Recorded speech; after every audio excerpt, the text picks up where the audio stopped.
warahmatullahi wabarakatuh. Perkenalkan, nama saya Kiki Fitrianingsih dengan NIM 123101449. Saya dari program studi Pendidikan Guru Madrasah Ibtidaiyah.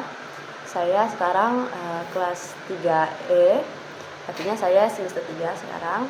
Dan juga saya dari Fakultas Tarbiyah dan Ilmu Keguruan di IAIN Pontianak. Kali ini saya akan membahas mengenai paradigma baru pendidikan kewarganegaraan. Baiklah, izinkan saya menyampaikan mengenai sejarah kemerdekaan yang ada di Indonesia. Kemerdekaan Indonesia itu diproklamasikan pada tanggal 17 Agustus tahun 1945. Nah, hari tersebut dan pada momen tersebut menandai sebuah cikal bakal lahirnya Negara Kesatuan Republik Indonesia atau yang kita kenal dengan NKRI. Negara ini dibangun atas semangat kebangsaan dan nasionalisme yang tinggi dan juga tekad yang besar tentunya untuk memajukan masa depan bersama.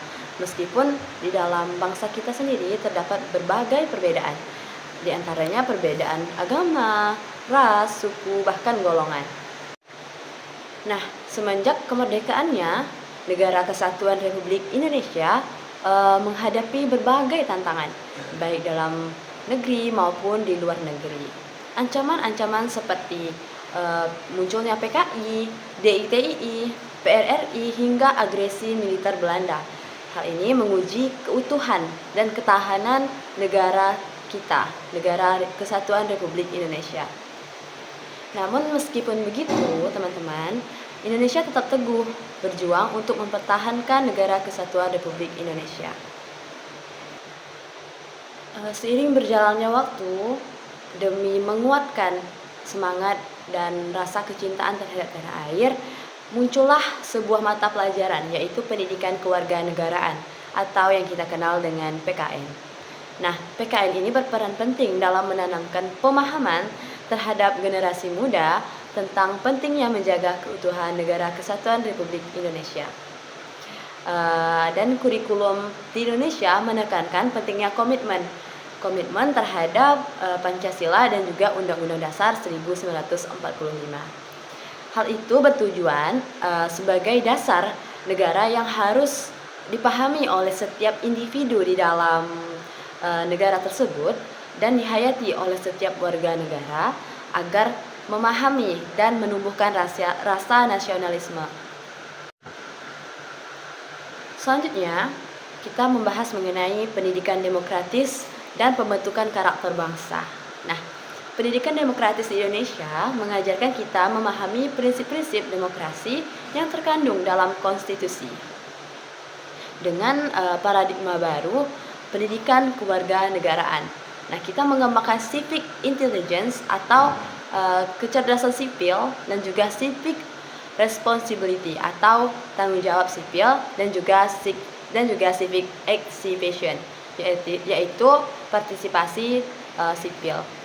Ini semua, teman-teman, untuk mewujudkan dan menciptakan masyarakat yang adil, makmur, demokratis, dan memiliki semangat juang yang tinggi. Nah, dengan hal tersebut, ini tidak hanya menuntut hak, tetapi juga melaksanakan kewajiban kita sebagai warga negara yang baik. Dan juga untuk hal tersebut, kita juga harus mempunyai kesadaran bela negara dan loyalitas terhadap Negara Kesatuan Republik Indonesia. Nah, loyalitas terhadap negara ini sangat penting, teman-teman, dalam mempertahankan keutuhan negara kita. Seperti yang dikatakan oleh Margaret di tahun 1999 yang menyatakan bahwasanya rasa kewarganegaraan atau civic mindedness ini mencakup nilai-nilai seperti kompromi, toleransi, solidaritas, dan kesetiaan. Nah, ini semua adalah bagian dari pemeliharaan kewarganegaraan yang diwujudkan dalam bentuk kesadaran bela negara dan sikap saling menghormati. Selanjutnya saya akan menjelaskan mengenai cara kita menjadi warga negara yang baik.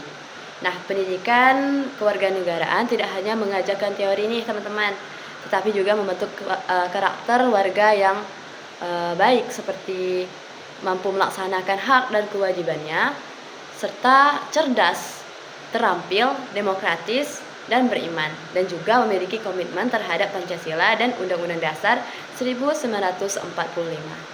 Karakter bangsa yang kokoh akan membawa Indonesia menuju masa depan yang lebih baik. Untuk hal-hal tersebut, dalam menjaga keutuhan Negara Kesatuan Republik Indonesia, marilah kita menjaga negara kita ini dengan penuh kesadaran, komitmen, dan loyalitas. Pendidikan kewarganegaraan ini merupakan kunci utama untuk membangun masa depan yang damai dan sejahtera bagi Indonesia. Bersama kita bisa menjaga keutuhan negara ini dan memastikan Indonesia tetap maju dan berkembang sesuai dengan nilai-nilai luhur dari Pancasila dan Undang-Undang Dasar 1945. Sekian dari saya, kurang lebihnya saya mohon maaf. Terima kasih sudah menonton video ini. Mohon maaf apabila terjadi kesalahan dalam penuturan saya. Wabillahi taufiq wal hidayah. Wassalamualaikum warahmatullahi wabarakatuh.